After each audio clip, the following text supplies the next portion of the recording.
This is not brain surgery. It's making sounds. It's learning to make sounds very well and connect them together nicely. Something as simple as the sound air has a name like neutral diphthong, but learning the name is not important. For example, when I look at a picture book of pretty flowers, I don't worry about remembering the Latin name for the plant, but I'm glad to know that it's there on the page.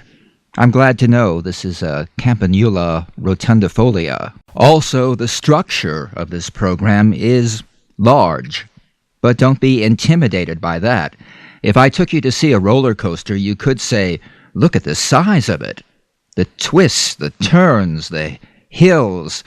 Think of the mathematics, the geometry, the engineering. Or you could just buy a ticket and enjoy the ride. Just because something has an elegant structure doesn't mean it has to be any more complicated than breathing. When I talk about theory in this program, I use a higher vocabulary in order to keep it concise and not muddy up the waters laboring over theory. You can ignore all the theory and gain much more from this program by just doing the practice and enjoying the ride. Practice, practice, practice. Do you see what I'm trying to emphasize here? Regular practice. If you're planning a course of self-study, or if you're a classroom teacher looking to add pronunciation practice to an already busy curriculum, regular practice is what you should keep uppermost in mind. Let's suppose first that you are a classroom teacher. Your class only meets once a week for a 2-hour session.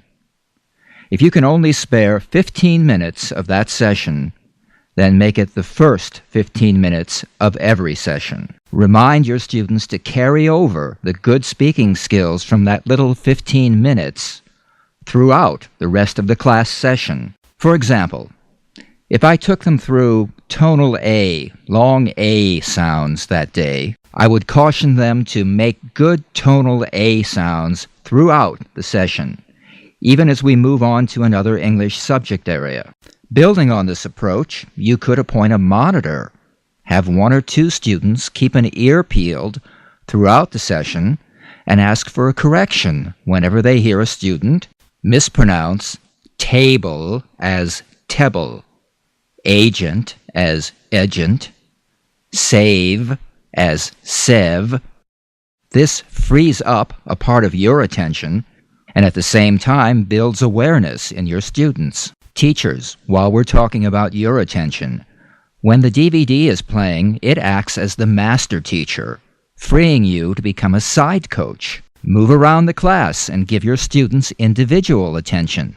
Listen to the sounds they're producing. Check for good physicalization. Now, regarding the independent student engaged in self-study, the only thing important is to get in the physical practice of producing the sounds. Think of these programs as exercise videos, and be creative. You could even play your own music in the background. Most programs are simple enough that you can even divide your attention, multitask, especially as you become familiar with the course. Practice while you're making dinner. Practice while you're exercising. Practice while you're practicing your golf swing. Stay relaxed, but energized. Be sure you feel the lip shapes and points of vibration. Enjoy all the stretching. Get into all the sound-making exercises. Remember, sometimes it's the seemingly silliest things that really work. That's certainly true of speech. So loosen up, enjoy it, and produce amazing results.